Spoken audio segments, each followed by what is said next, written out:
बहुत समय पहले की बात है। एक घना जंगल था, हरे भरे पेड़, पक्षियों की चहचहाहट और जानवरों की अपनी अपनी दुनिया। उसी जंगल का राजा था शेर, ताकतवर, विशाल और गरजती आवाज वाला शेर। जंगल के बीच एक बड़ी सी गुफा में उसका बसेरा था।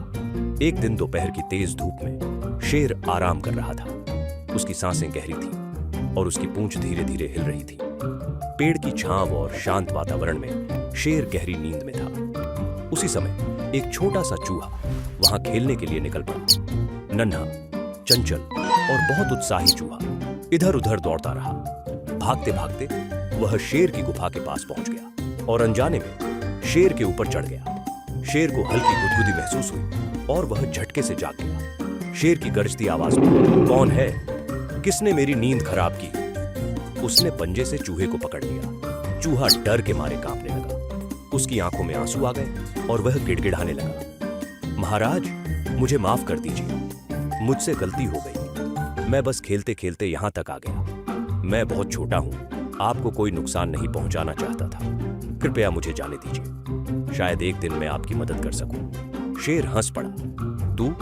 तू मेरी मदद करेगा? शेर जोर से हंसा, लेकिन फिर बोला, ठीक है, जा, लेकिन अगली बार सावधान रहना। शेर ने चूहे को छोड़ दिया।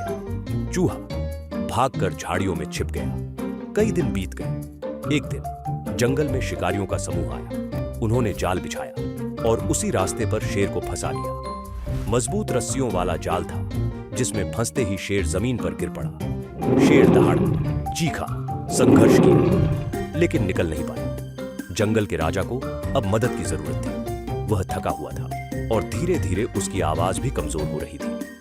शेर की कराह सुनकर पास में ही खेल रहा वही चूहा दौड़ता हुआ वहां पहुंचा। महाराज, घबराइए मत, मैं आ गया हूं। उसने बिना समय गंवाए शेर के जाल की रस्सियां अपने नुकीले दांतों से काटनी शुरू कर दी। थोड़ी ही देर में शेर को जाल से आजादी मिल गई। शेर हैरान भी था और भावुक भी। उसने चूहे को धन्यवाद कहा। शेर ने मुस्कुराते हुए कहा, आज तूने ये साबित कर दिया कि छोटा आकार मायने नहीं रखता।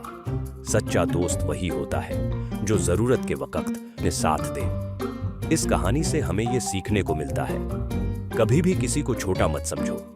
हर किसी की कोई ना कोई खासियत होती है और सबसे बड़ी बात, एहसान का बदला जरूर मिलता है। सच्ची दोस्ती का कोई मोल नहीं होता।